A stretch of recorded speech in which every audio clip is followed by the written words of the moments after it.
Hi, my name is Adam, and I'm going to be making vegan migas today. Vegan migas is kind of a contradiction because migas is generally made with eggs. It's a dish that comes from Texas, and so you wouldn't necessarily see it as a vegetarian or a vegan thing. I mean, I guess it technically is vegetarian because vegetarians can eat eggs, but in this case, we're going to be making it with tofu, and that's a little strange. So the kind of idea behind migas is to make stuff that you just kind of have around the kitchen. There are some basic things that you would normally put in them, like tortilla and tomatoes, but in this case, we're going to be changing things up a little bit, although we'll have those. It's kind of the idea of crumbs. In fact, the word migas comes from, or the word, I think it originates from the word for crumbs.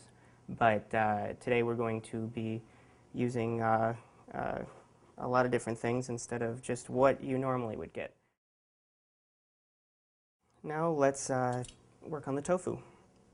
I like to do this in a measuring cup because it gives you basically realistic feedback, immediate feedback on on how much you actually have. And you never really, if you're going over a cup, you're pushing it. I measured about 2/3 cups of tofu. This is probably a little bit more. But what I like to do is just stick it in there and kind of just mash it up a little bit. Now, you don't want to mash it up too much to get them really mushy, because as you add other things and mix them in, it's going to get into smaller and smaller pieces. So you want to get something that's about cube shaped that you'd probably be used to seeing in Thai cooking. This is probably a little bit big, but we'll be getting it down to size. So I'm just going to pour the salsa in there and mix it up. So the tofu kind of gets lined a little bit with some red color. Now we want to do this first because tofu takes a little while to stop tasting gross and start tasting like what you put in it. So you want to let this sit for about 20 minutes with the salsa. What I like to do is just add the salt and pepper first, and then the cayenne pepper if you want to.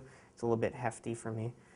So just sprinkle some of that in there, mix it in.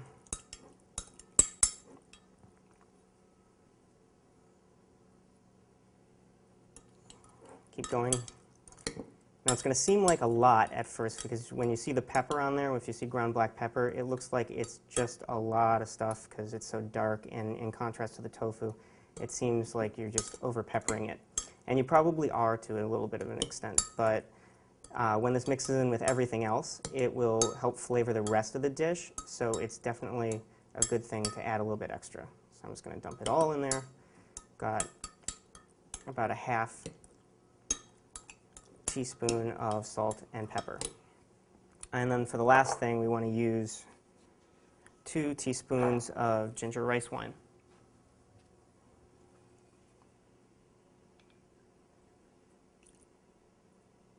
And this just helps keep it a little bit more wet instead of getting too dry.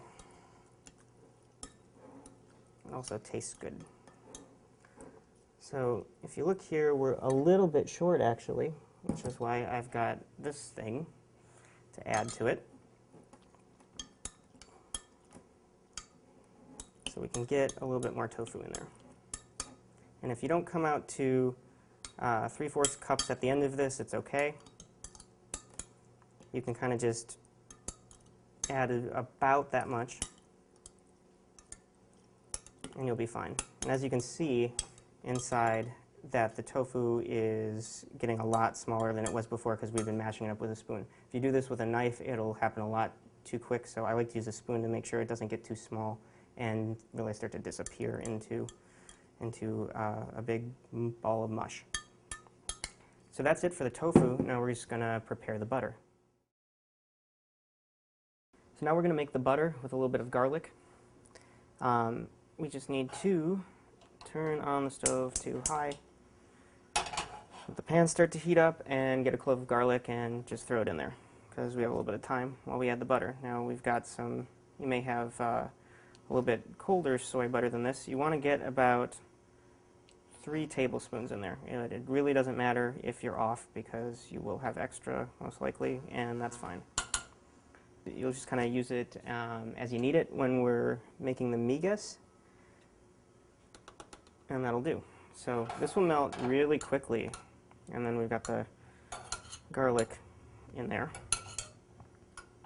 And what we're going to want to do as we are melting this butter is to kind of push in on the garlic clove and smush it in. Now, this can sometimes be a little bit hard to do with a spoon. If that is the case, grab a fork and you just kind of want to be brutal with it.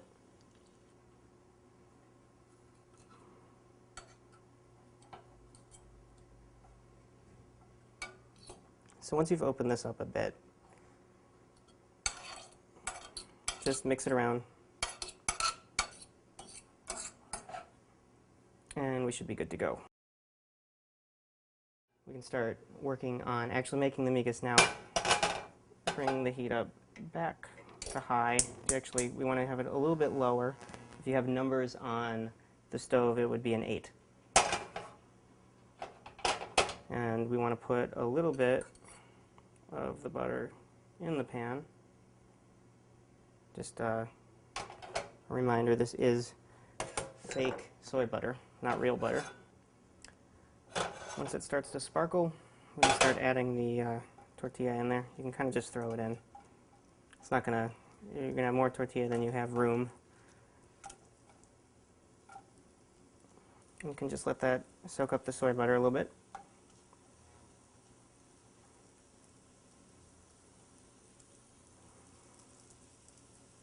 Now you don't want to move these around too much because they do need to get a little gold. And when they start to get gold, that's when we'll know that that they're about done for this step, because they'll have more time to cook with the other ingredients.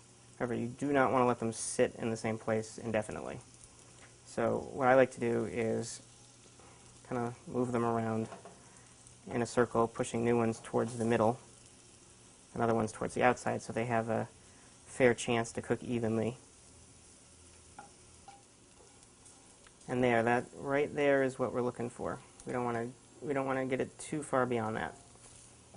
So now we're going to add in not so much more butter, but we're going to throw that garlic in there a little bit, and then a little bit of extra soy butter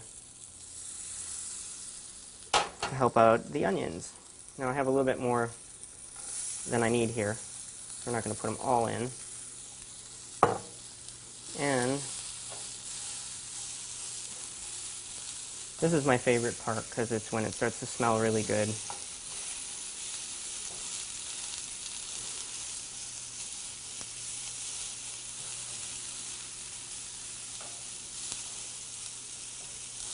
You can keep the onions moving a little bit more. Keep an eye on the white ones if you're using white onions, because if you are, you'll be able to tell when they're cooked a lot faster. But you'll also see that some of the onions are also starting to brown, and when that happens, that is a good sign that they're getting close to being done. It does not take a very long time to cook these. Okay, once the onions are about done, you want to start moving things to the side to make room for the tofu. Now, if you're doing eggs at this point, you would want to make this room because you're going to be scrambling them and you don't want it just spraying all over the pan and sticking to it. So in this case, it's not as important, but tofu is particular and likes its space, so we're going to give it its space. Also, this way, you won't overcook the tortilla.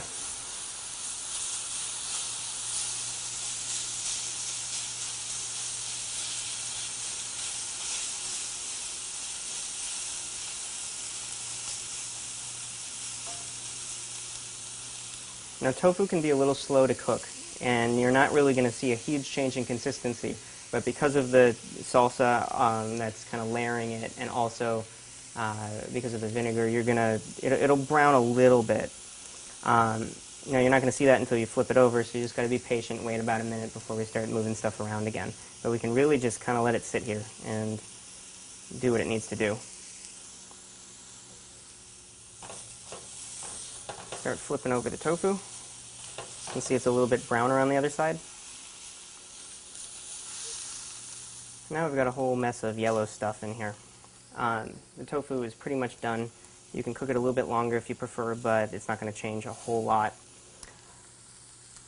Now we get to mess with the color a little bit. I like to put in the black beans first.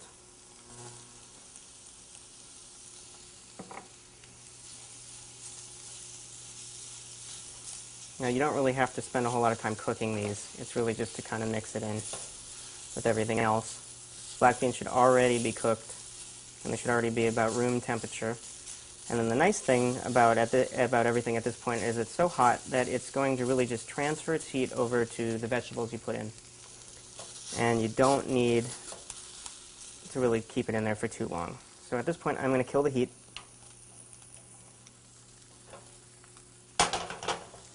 And we're going to throw in peppers, give it a little green color, and the tomato. That makes it a lot more colorful. What I also like to do under most circumstances, but I don't have with me here today, is to add a little bit of sweet corn, about a half cup. I really like sweet corn, so I put that in there. And if you have any vegetables like soybeans or green beans or whatever you have that you want to add to this, there are really no specific guidelines as to what kind of vegetables you can add, but this would be the point where you'd want to put them in if there was something in particular that you wanted. Plating this is really easy. Just gotta get a good grip on the pan and throw it on a plate. Some people like to serve this with rice and beans as well. I put the beans in here.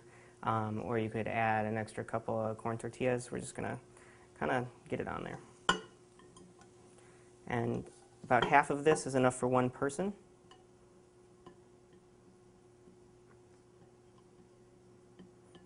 But I usually eat the whole thing because I'm a pig. And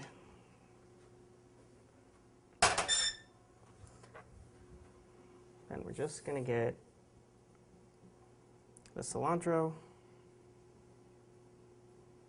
and put it on top for a little flavor and color. And that's really all there is to vegan migas. It's a very quick and easy dish to make and yummy.